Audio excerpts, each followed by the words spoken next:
On est en live.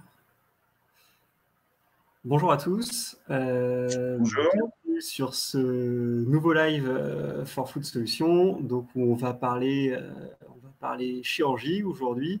En tout cas, on accueille un chirurgien, docteur Mathieu Lallevé, qui est donc un jeune chirurgien attaché au CHU de Rouen, chirurgien orthopédiste, et qui se spécialise dans le pied et la cheville. Tout à fait. Bonjour à tous. Donc, en effet, j'ai fini mon cursus en chirurgie générale. Je me suis spécialisé progressivement en chirurgie du pied et de la cheville. Et donc,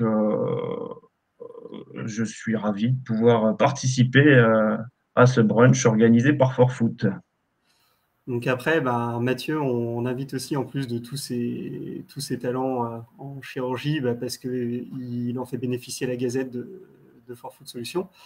Et donc, il avait écrit un bel article avec Dr Jean-Yves Coillard, donc, qui était déjà venu faire un live aussi. Donc, un bel article au sujet de l'hallux valgus. Donc, si vous ne l'avez pas encore lu, je vous encourage à vous abonner. Donc là, je vois que les gens commencent à se connecter tranquillement. Je vais te poser une première question, Mathieu, Ouais. parce qu'en plus d'être chirurgien, donc tu as fait une thèse de médecine pour valider à la fin ce cursus, mais tu fais encore une autre thèse de sciences. Alors déjà, peut-être tu pourrais nous dire qu'est-ce que c'est la différence entre les deux, puis surtout qu'est-ce qui te pousse à continuer encore à faire des études après un cursus déjà assez long d'études. Alors, la différence entre les deux, alors en France, c'est vrai que c'est pas très bien défini. C'est un doctorat, que ce soit un doctorat de médecine ou une thèse de sciences, ça reste un doctorat. Par contre, si on à l'étranger, c'est complètement différent. C'est à des statuts complètement différents. Quand vous regardez sur les publications, par exemple, ceux qui ont leur thèse de médecine, c'est des medical doctors, et ceux qui ont leur thèse de sciences, c'est des PhD. Donc, on peut être les deux. En France aussi, on peut être les deux. Faire une thèse de sciences, pourquoi? Alors déjà, parce que j'ai toujours aimé la recherche. En plus, là, je peux m'orienter dans une recherche, dans un thème de recherche qui est l'instabilité de cheville qui me plaît, avec une faculté et une population qui me plaît également, parce que c'est avec la faculté de sport de Rouen. Et ayant fait pas mal de sport déjà quand j'étais plus jeune, enfin je suis encore jeune, hein, mais avant d'être un peu envahi par mon activité professionnelle et par mon activité familiale. Je faisais beaucoup de sport et donc j'ai toujours gardé ce contact avec le sport. Donc là, je suis ravi de pouvoir faire de la recherche. Et en plus, tout ce qui est la recherche, tout ce qui touche à la recherche dans le domaine du sport est très proche de la recherche en médecine, avec des buts un petit peu différents. Et autre raison également, c'est que pour faire un cursus universitaire en France et avoir un poste universitaire en médecine, on est obligé d'avoir une thèse de sciences. Et donc, je n'avais que de bonnes raisons de m'inscrire à cette thèse de sciences et de débuter mes recherches qui ont débuté maintenant il y a un an. Donc, j'ai encore 2 ans de recherche avant de pouvoir présenter et effectuer ma soutenance sur l'instabilité de cheville. Voilà. Ok, bon, en tout cas, bravo à toi pour l'investissement, parce que bon, moi j'ai aussi commencé la mienne, je me rends compte de tout le temps que ça demande de C'est vrai faire que une c'est thèse de science. assez chronophage et on s'engage dans des projets. Alors en médecine, par exemple, tu me demandais tout à l'heure, Clément, la différence entre les deux. Alors là, généralement en médecine, on a notre cursus qui est assez général. Moi, j'ai eu un cursus où j'ai été formé sur la chirurgie de l'épaule, sur la chirurgie du genou, de la hanche, même du rachis. Après, j'ai fait ma thèse de médecine sur la chirurgie du pied parce que j'aimais ça, mais j'étais pas obligé de le faire là-dessus. Et mon sujet de thèse, ça m'a pris une partie de mon cursus de médecine, mais ce n'était pas l'intégralité du cursus. Alors que là, dans une thèse de sciences, quand tu t'inscris en thèse de sciences, bah, donc tu le sais Clément, c'est uniquement sur un sujet et tu vas plancher sur le sujet pendant 3 ans. Donc c'est quelque chose de très différent.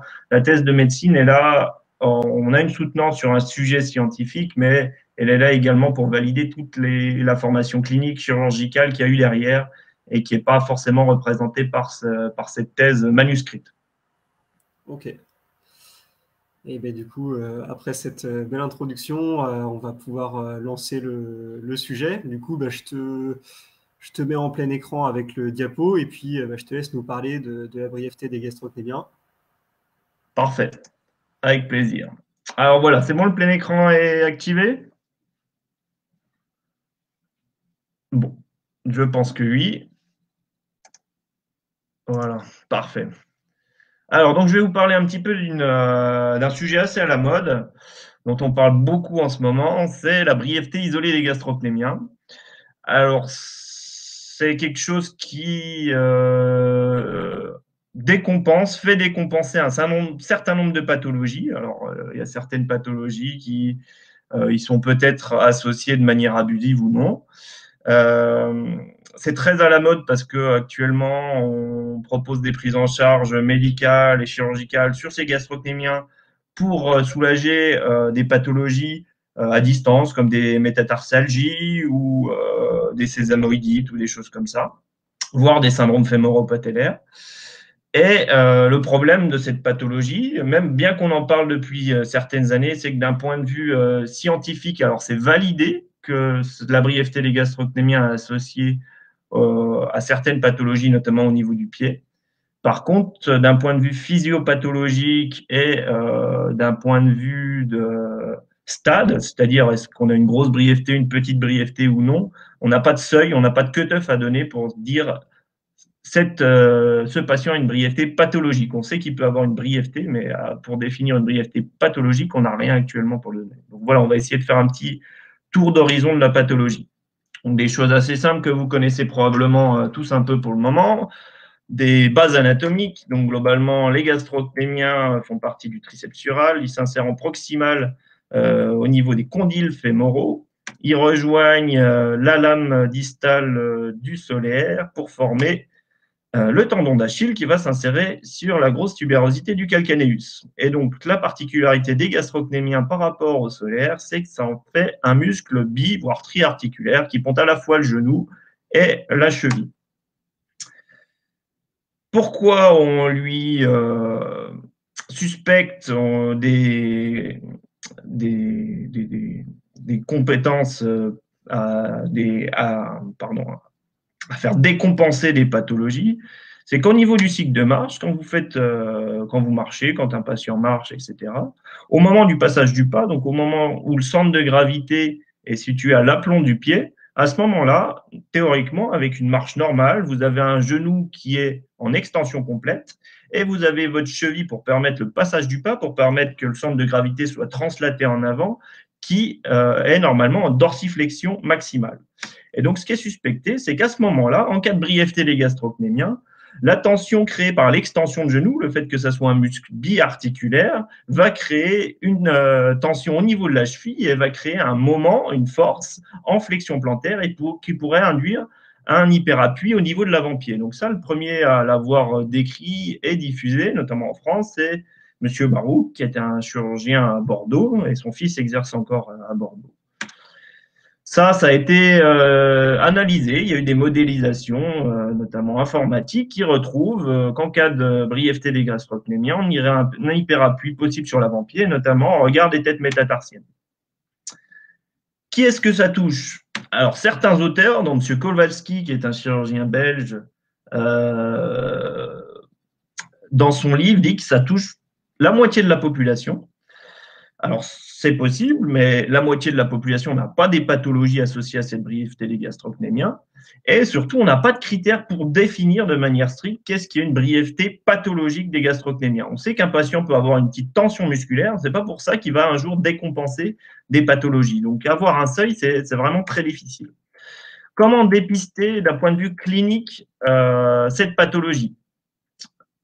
Globalement, le test est assez simple. C'est le test qui a été décrit par M. Silverskjold. Vous prenez un patient, vous le mettez en décubitus dorsal et vous testez sa flexion dorsale de cheville avec le genou en extension. Et si le patient a un équin, a une flexion plantaire avec le genou en extension, et quand vous pliez le genou, quand vous détendez l'insertion proximale des gastrocnémiens et que ce patient récupère de la flexion dorsale de cheville, c'est qu'il y a une brièveté au niveau des chefs du muscle gastrocnémien seul et que le solaire n'est pas, lui, atteint par cette brièveté.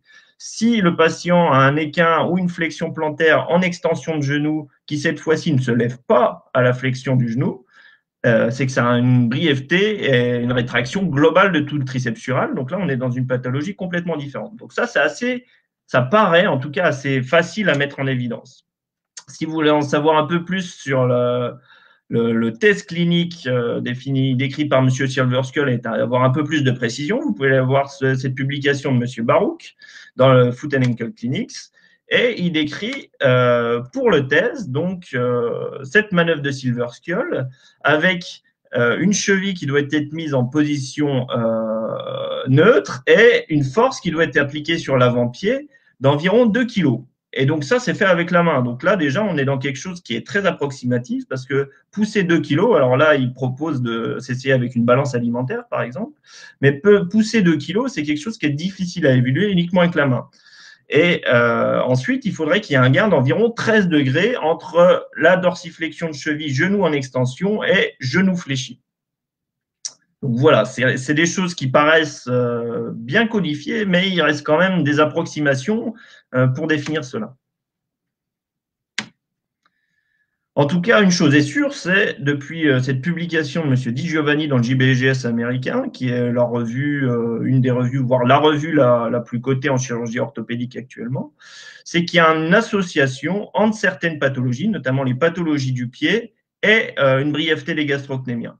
Qu'est-ce qu'il a fait globalement? C'est une étude prospective comparative de bon niveau de preuve où il a pris un groupe de patients qui avaient des pathologies du pied, un groupe de patients contrôle sans pathologie du pied, et là, à ce moment-là, avec un petit appareil, il a mesuré la dorsiflexion de cheville, genou en extension, et il s'est avéré que dans le groupe de patients qui avaient plus de pathologies du pied, qui avaient des pathologies du pied, pardon, il y avait une dorsiflexion de cheville, genou en extension moindre. Donc, il y avait un déficit de dorsiflexion de cheville, genou en extension, et ce déficit se levait et les valeurs redevenaient comparatives au groupe contrôle à la mise aux flexions du genou.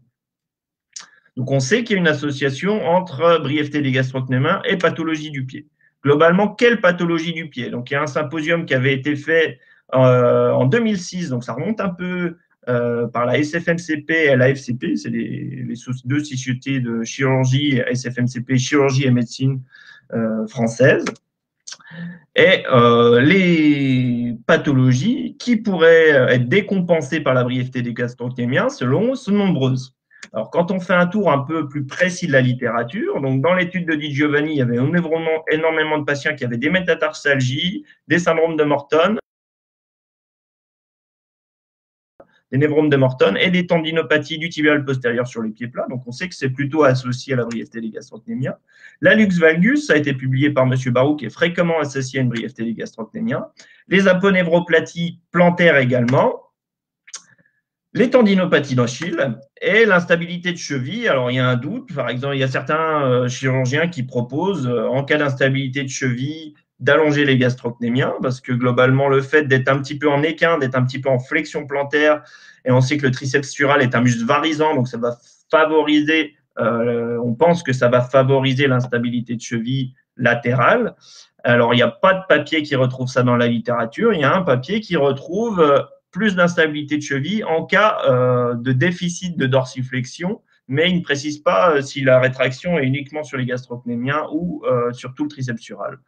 Mais bon, ça peut être associé. En dehors du pied et de la cheville, on a les périostites tibiales qui sont associés, les syndromes fémorotatellaires, les Osgood-Schletter, les tennis legs, donc les tennis legs qui touchent directement le gastrocnémien médial, la hanche et le rachis. On n'a rien de retrouvé d'un point de vue scientifique dans la littérature, mais c'est cité par certains auteurs. Quelle prise en charge pour cette brièveté des gastrocnémiens?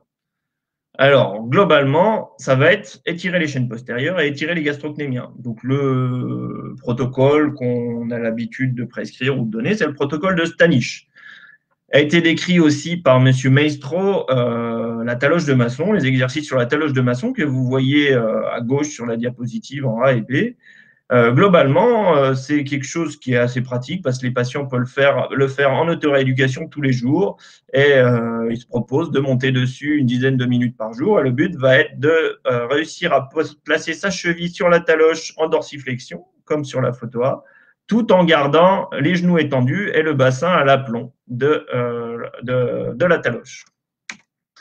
D'un point de vue des orthèses plantaires, alors c'est un peu plus compliqué, donc ça sera intéressant d'en discuter avec vous juste après. Mais globalement, ce qu'on prescrit, c'est plutôt le traitement de la pathologie associée. Par exemple, si vous avez un patient qui a une brièveté des gastrocnémiens et une métatarsalgie, on va prescrire les orthèses plantaires et vous allez réaliser des orthèses plantaires centrées sur les métatarsalgies. Est-ce qu'il est possible d'agir sur la brièveté des gastrocnémiens en mettant une talonnette ou pas? Je ne suis pas sûr, mais j'aimerais bien avoir votre avis, que ça soit le plus pertinent. En cas d'échec du traitement médical, il y a des prises en charge chirurgicales qui existent. Alors, on peut allonger le triceps sural à 5 niveaux.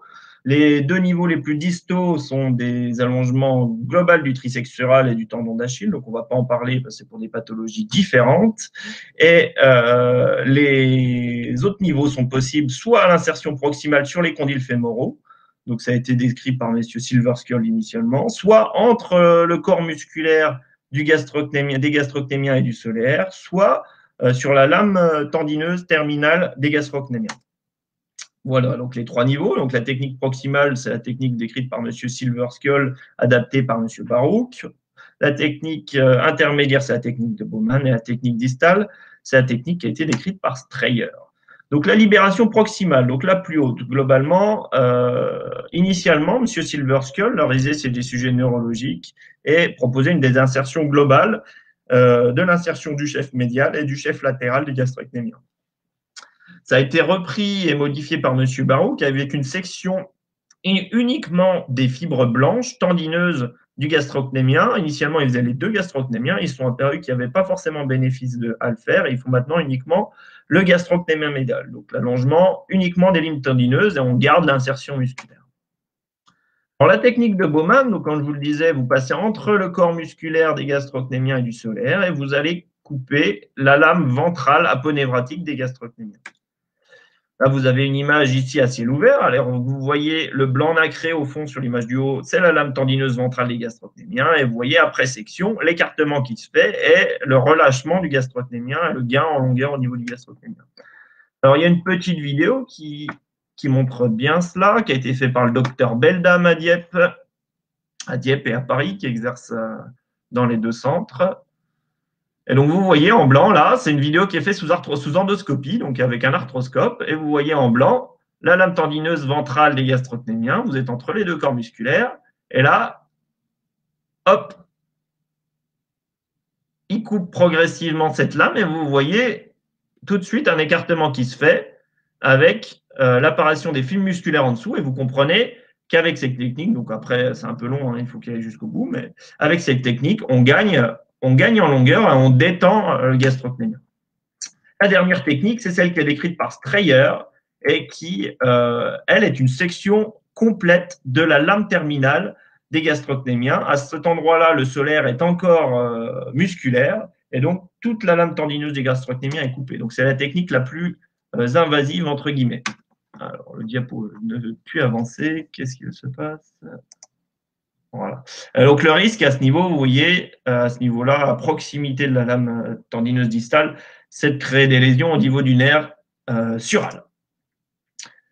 Différence entre ces 3 techniques. Alors pour le moment, on ne le sait pas exactement. Alors, on connaît les différents types de complications, mais en termes de puissance, est suspecté que la technique de Strayer, donc la plus distale, ait plus de puissance que la technique de Bowman, qui elle-même a plus de puissance que la technique de Baruch. Et donc, plus on va allonger en distal, plus on serait puissant. Donc ça, c'est suspecté, mais c'est suspecté dans une étude cadavérique. On n'a pas d'études in vivo. On est en train d'en faire une actuellement en partenariat avec le GRICMIP, mais on n'a pas d'études in vivo qui permettent de comparer cela. Le Strayer, par contre, il y a certaines publications qui montrent que ça provoque une perte de force chez le patient. Donc, c'est un gros gain en termes de détente du gastrocnémien, mais avec un risque éventuellement de perte de force. Quelles sont les recommandations qui existent actuellement pour la chirurgie? Donc, globalement, il y a eu une revue de la littérature qui a été faite à ce niveau en 2015. Pour tout ce qui est avant-pied, pour tout ce qui est tendinopathie d'Achille et pour tout ce qui est aponévropathie plantaire, globalement, la chirurgie a un bon grade de recommandation avec des bonnes preuves scientifiques. Pour l'instabilité de cheville, pour les syndromes fémoro-patellaires, pour tout ce qui est au-dessus, les problèmes de hanche ou de rachis, il n'y a aucune preuve scientifique actuellement. quelles sont les limites de cette pathologie? Alors, globalement, la première limite, c'est l'axe de l'arrière-pied. Et ça, pour les podologues qui suivent le topo, c'est assez intéressant. Je pense que vous le connaissez déjà d'ailleurs. Mais globalement, si vous avez un valgus ou un varus important de l'arrière-pied, le tendon d'Achille va prendre la corde. Et donc, si vous souhaitez le corriger, alors nous, on a ce raisonnement en termes de chirurgien, quand on a une correction chirurgicale valgisante ou varisante à réaliser, il faut qu'on démasque cette brièveté des gastrocnémiens, parce que comme le tendon d'Achille prend la corde à ce niveau, une fois que vous allez remettre le tendon dans l'axe et que vous allez remettre un valgus physiologique de 5 degrés, par exemple, bah, le tendon d'Achille va pouvoir démasquer une tension à ce niveau-là. En remontant le tendon d'Achille, vous allez pouvoir démasquer une brièveté des gastrocnémiens. Alors ça, c'est un peu important à dépister en préopératoire afin de faire un allongement ou de prescrire de la kinésithérapie si nécessaire pour détendre ces muscles gastrocnémiens. Et c'est également important pour les podologues. Si vous réalisez une paire d'orthèses varisantes ou valgisantes chez un patient qui a son tendon d'Achille qui prend la corde, qui n'a pas de brièveté en l'état, mais si vous lui varisez son pied, il va peut-être démasquer une brièveté des gastrocnémiens, il peut démasquer d'autres pathologies. Donc, il faut éventuellement y associer des attirements des chaînes postérieures. Au niveau de la physiopathologie, donc je vous l'ai décrite un peu avant, globalement, ce qu'on suspecte, c'est que au moment du passage du pas, lors du cycle de marche, lorsque le genou est en extension et que le centre de gravité doit passer de l'autre côté du pied, la cheville normalement en dorsiflexion maximale. Et en cas de brièveté des gastrocnémiens, le fait que les gastrocnémiens soient un muscle biarticulaire, ça provoquerait une tension et un moment en flexion plantaire au niveau de la cheville qui pourrait induire une hyperpression, un hyperappui sur l'avant-pied. Donc ça, c'est ce qui est décrit, c'est ce qui est cité par les chirurgiens, par beaucoup de monde, et on pense que c'est cette physiopathologie-là qui existe. Mais on a voulu confirmer cela, donc on a fait une étude sur ces patients qui vient d'être publiée dans le journal Foot and Ankle Surgery. Et donc globalement, qu'est-ce qu'on a fait? Donc on a pris les patients qui avaient une brièveté des gastrocnémiens et les patients qui n'avaient pas de brièveté des gastrocnémiens, donc un groupe contrôle. Et on les a fait marcher dans un centre d'analyse de la marche qui disposait à la fois d'analyse du mouvement, pour mettant les mesures angulaires dynamiques au niveau de la cheville, du genou, et également un tapis de baropodométrie qui permet une analyse des pressions plantaires. Et notre hypothèse de départ était de dire, on va retrouver à la marche, chez les sujets présentant une brièveté des gastrocnémiens en comparaison au groupe contrôle, on va retrouver une limitation de la dorsiflexion de cheville et un hyperappui sur l'avant-pied. Et qu'est-ce qu'on a retrouvé? Pas du tout ça. On n'a trouvé ni limitation de la dorsiflexion de cheville, ni hyperappui sur l'avant-pied. On a trouvé un flexum de genou, une flexion de genou au moment du passage du pas plus importante. Et donc ça se résume très bien par ces petites diapos. Donc globalement, là, vous avez un cycle de marche standard d'un sujet contrôle, donc un sujet qui n'a pas de brièveté des gastrocnémiens. En vert, vous avez les amplitudes articulaires de genou. En rouge, vous avez les amplitudes articulaires de cheville. Ce qui est entouré en noir, c'est le moment du passage du pas. Et donc, vous voyez qu'au moment du passage du pas, alors j'espère que vous pouvez voir ma souris, mais c'est là où il y a les flèches, si vous ne voyez pas ma souris. Au moment du passage du pas, au moment où le centre de gravité passe au-dessus du pied, vous avez la cheville qui est en dorsiflexion maximale à ce niveau en rouge. Et donc, à ce moment-là, comme confirmé dans les analyses de cycle de marche précédentes, le genou est en extension quasiment complète. Et quand on regarde un patient qui a une brièveté des gastrocnémiens, globalement, il se passe quelque chose de complètement différent. On pensait que la dorsiflexion de cheville, elle allait diminuer, ce qui n'est pas le cas. Ce qui est le cas, c'est la flexion de genou. Plutôt que le genou se mette en extension complète, le patient va, au moment du passage du pas, marcher avec un flexum de genou. Et ce flexum de genou, c'est assez logique. Il va détendre les gastrocnémiens, comme leur insertion est au niveau des condyles fémoraux. Ça va détendre les gastrocnémiens, ça va permettre la dorsiflexion de cheville et ça va permettre un passage du pas correct. Donc, en fait, ces patients, ils ont plein de phénomènes compensateurs. Donc là, nous, on a démasqué un des phénomènes compensateurs dans notre étude et on n'a pas retrouvé notre hypothèse de départ. Ensuite, chose un peu floue également, une question qu'on pourrait se poser, une interrogation qui existe sur la brièveté des gastrocnémiens. Donc là, je pense qu'on est tous à peu près intéressés par le pied et la cheville, podologue, kiné, chirurgien.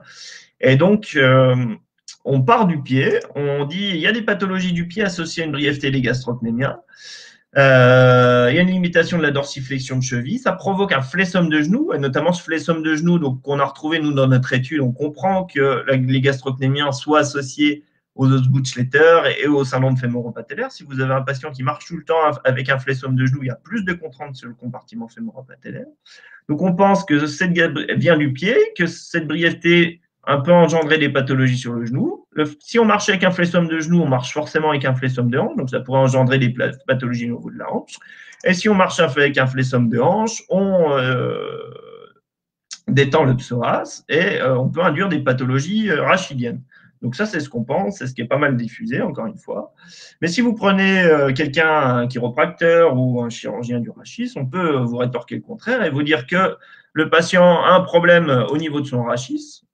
Et donc, ce problème au niveau de son rachis va induire une rétraction du psoas qui va induire un flessum de hanche. Ce flessum de hanche va induire un flessum de genou qui va induire une brièveté des gastrocnémiens et qui pourrait, dans ce cas-là, induire des pathologies sur le pied. Donc, on ne sait pas de quel sens ça marche non plus. Voilà pour les petits points pas encore élucidés sur la brièveté des gastrocnémiens. Voilà, j'espère que j'ai été clair. Merci pour votre attention. Je me remets sur le lien. Si vous avez quelques questions à me poser.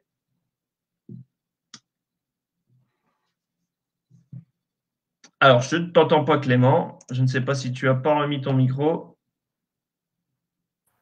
Voilà, là c'est mieux. Oui. Donc je disais, merci Mathieu pour ce super exposé. En tout cas, moi j'ai appris plein de trucs. Et puis c'était plein de situations cliniques qu'on retrouve. Donc je ne sais pas s'il y a des questions, vous pouvez les poser à Mathieu. Moi j'en aurais déjà peut-être une première, parce que là on parlait de brièveté des gastrocnémiens. Et parfois on parle d'Achille court. Alors est-ce que c'est un langage? Est-ce que c'est quelque chose de différent? Est-ce que ça... Alors, d'un point de vue sémantique, c'est complètement différent. Parce que si on parle d'Achille court, dans ce cas, on parle de brièveté complète du triceps sural, seul et R compris. Et donc, le genou et les amplitudes articulaires de genou n'ont pas forcément d'impact sur ce qui va se passer au niveau de la cheville et du pied. Mais par abus de langage, il y en a qui parlent d'Achille court, en effet. C'est quelque chose qui peut être utilisé. Faut savoir que la brièveté des gastrocnémiens est beaucoup plus fréquente que la brièveté globale du triceps sural. Quelqu'un qui a une rétraction globale du triceps sural importante, c'est souvent des patients qui ont des pathologies neurologiques ou des choses comme ça. Donc, ça donne des démarches différentes et c'est sujet à des traitements différents aussi. Donc, c'est normalement complètement différent, mais en effet, il y a un abus de langage qui existe et il y a des gens qui parlent d'Achille court. Ok. Et c'est pas l'Achille d'ailleurs, en plus, c'est un double abus de langage parce que en soi, c'est pas le tendon d'Achille qui est rétracté, c'est les muscles en amont. Donc, c'est pas un Achille court, c'est dans ce cas tout le triceps sural qui est rétracté. Donc, c'est un double abus de langage. Mais bon. Alors, on évitera. J'avais peut-être une question aussi concernant les enfants. Est-ce que tu sais si le fait d'avoir une rétraction des gastrocnémiens, ça peut être un facteur de marche sur la pointe des pieds, comme on peut voir parfois? Et deuxième fois, si cette rétraction des gastrocnémiens, ça peut être temporaire parce que justement, il y a une poussée de croissance ou quelque chose comme ça?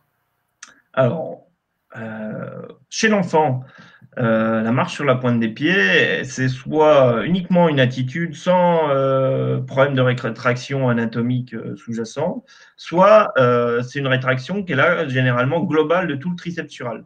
C'est rarement une rétraction isolée des gastrocnémiens. La rétraction isolée des gastrocnémiens, c'est souvent quelque chose de secondaire, d'acquis. C'est pas quelque chose qui apparaît à la naissance et c'est probablement pas quelque chose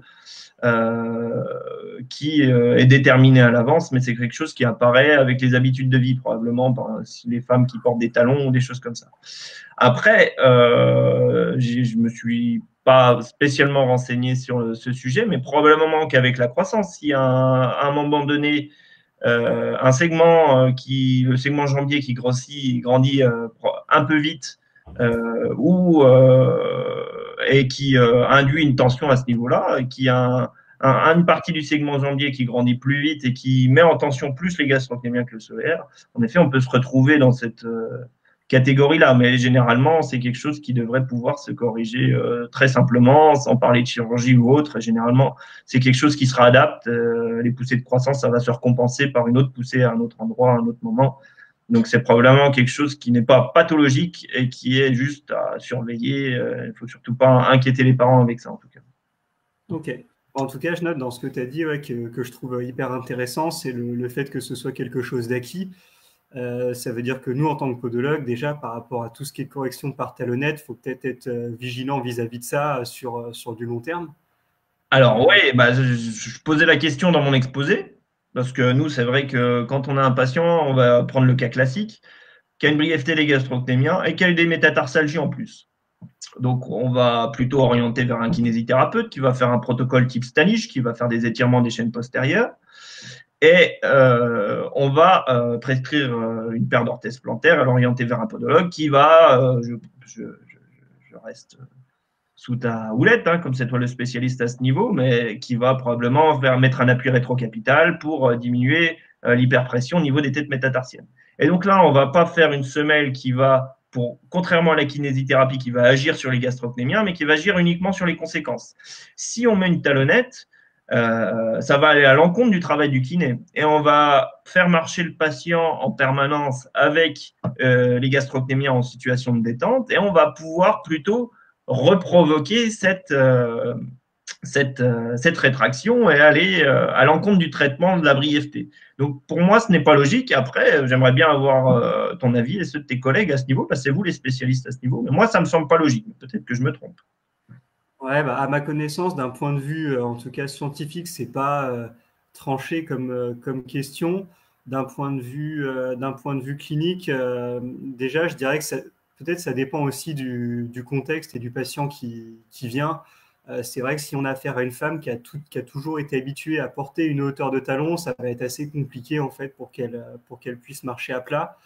Maintenant, c'est vrai que quand on a affaire à quelqu'un de plus jeune et chez qui on pense que le travail avec exercice et étirement peut donner des résultats, comme tu dis, ouais, c'est pas très logique, mais peut-être qu'on peut l'utiliser sur du court terme, par exemple, pour faire passer assez rapidement la pathologie, le temps qu'on travaille en exercice, en étirement, et puis de venir progressivement la retirer. Parce ça peut être une solution d'attente. Ouais. Ouais, très bien. Ça me correspond bien. Ça me convient bien. Je crois qu'il y a une question de Lucien. Ouais. L'hyperextensibilité est uniquement due à la rétraction du corps musculaire ou du tendon d'Achille, ou est-ce encore un abus de langage? Alors, en effet, je pense que c'est un abus de langage. Alors, on n'a pas d'études qui ont disséqué les patients ayant une brièveté des gastrocnémiens qui montrent que la tension est plus à un endroit ou à un autre. Mais on comprend que c'est généralement les faisceaux musculaires et les fibres musculaires qui sont en rétraction et que le tendon d'Achille, lui, garde de manière constante. Il a peu de propriétés élastiques, contrairement aux fibres musculaires. Il va garder sa longueur constante et la rétraction va se passer au niveau des corps musculaires, en effet. Donc, oui, c'est un abus de langage. D'ailleurs, à propos de l'allongement par étirement ou par exercice, c'était un physiothérapeute qui avait utilisé cette image que je trouve assez intéressante, qui disait que de manière générale, on n'était pas sûr que sur du long terme, les étirements permettent d'améliorer l'amplitude. Souvent, ça marche pendant une durée limitée, et donc ça revenait à assouplir le ressort muscle, en quelque sorte, qu'on a. Ouais. Et faire des exercices type Stanish, comme tu mentionnais, ou du travail excentrique, ça revenait à rajouter des spires au ressort, donc à l'allonger structurellement. Je ne sais pas si tu es d'accord avec ça. Alors là, il faudrait probablement voir en discuter avec des kinés, mais ça me semble en effet plus logique dans ce sens-là. Je ne connais pas les propriétés anatomiques exactes et les conséquences exactes que provoque un protocole soit d'excentrique, soit d'étirement pur. Mais le Stanish, généralement, fait les deux, fait à la fois de l'excentrique et de l'étirement dans le protocole. Mais ça me paraît plus logique comme ça. Et nous, on a complété l'étude. Alors, c'est pas encore publié, mais sur une partie des patients, l'étude que j'ai présentée qui montrait que les patients marchaient avec un flexum de genou, on a réalisé un protocole de Stanish et on les a fait marcher en laboratoire de marche pour voir un petit peu ce que ça donnait. Et ben, la marche se normalisait.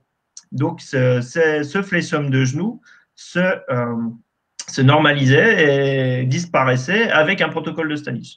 Alors, ce qu'on ne sait pas dire, c'est est-ce que ça va récidiver rapidement ou non? Ça, on ne sait pas le dire. Au niveau de la chirurgie, on a des données là sur des allongements à 6 mois. où le gain, malgré un arrêt de rééducation et tout chez les et de rééducation et d'autorééducation chez le patient, le gain était encore présent à 6 mois. Alors, est-ce que ça peut être une des différences entre le traitement médical, la kinésithérapie et la chirurgie? Est-ce que la chirurgie peut donner un bénéfice plus pérenne dans le temps? Il faudrait faire une étude comparative kiné versus chirurgie, mais avec les demandes d'éthique actuellement en France, c'est des études qui sont un peu difficiles à mettre. Il y a une étude qui existe qui compare chirurgie seule ou chirurgie plus kiné, je crois. Et chirurgie plus kiné donnait un meilleur résultat. Mais de toute façon, on l'associe tout le temps. Alors, pas en post-opératoire immédiat parce que c'est un peu douloureux, mais très rapidement, dès que le patient est moins douloureux, après une chirurgie, on associe des étirements. On leur conseille de conserver ces étirements de manière quotidienne, enfin pas quotidienne, mais habituelle. Ok. Et bah, d'ailleurs, ouais, pour rebondir sur le genou, c'est vrai qu'il y avait dans les plus grosses études sur le syndrome fémoro-patellaire, où ils utilisent une sorte de personnalisation des semelles avec en gros des éléments pour limiter le valgus, le varus. Ils incluent aussi les talonnettes du coup dedans. Mais bon, ceci dit, c'est quelque chose qui définissent un peu par essai-erreur en disant bah, si on met ça, ça améliore la fonction. Et ils définissent la semelle comme ça. Et c'est vrai qu'au final, on n'a pas le détail de, en vérité, sur un groupe de 30 patients, combien ont réellement eu une talonnette et est-ce que chez ce patient-là, on l'avait mis parce qu'on avait détecté une brièveté. Donc ça manque un peu encore de. Alors oui, alors je suis d'accord avec toi. Et probablement que si tu mets une talonnette à un instant T, tu vas donner un bénéfice au patient parce que tu vas détendre les gastrocnémiens et tu vas soulager le genou. Mais si tu les reprends un an après avec leur talonnette, tu vas peut-être aggraver le truc et tu te retrouves dans la même situation avec la talonnette que tu étais sans la talonnette avant. Ouais, c'est possible. C'est difficile d'évaluer et c'est un traitement on comprend tout à fait le bénéfice à un instant T, mais on se demande si à terme, ça va pas être quelque chose qui va pouvoir être mauvaise escient pour le patient. Ouais, c'est clair, et je pense que ça devrait être pris en compte dans ces protocoles-là parce qu'effectivement, ils définissent une correction au début et sans ajustement en cours de route. Et donc, c'est vrai que ouais, s'il y a eu la talonnette, et c'est peut-être pour ça qu'on a retrouvé des bénéfices à 6 semaines. Et par contre, quand on regardait plus loin, alors c'était pas moins bien, mais il n'y avait plus de différence avec d'autres traitements. Oui, probablement que la longueur musculaire s'est adaptée à la talonnette.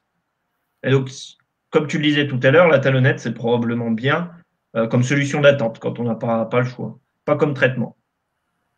Ok. Bon, bah, je pense qu'on a fait le tour des questions. Si on n'a pas d'autres, en tout cas, c'était une très belle présentation. Donc, merci encore d'être venu, Mathieu. Puis, bah, de Avec toute façon, plaisir. Merci à toi, Clément, et à Forfoot pour cette invitation. et ouais, bah, de toute façon, on te relira dans une prochaine gazette alors. Eh ben, avec plaisir.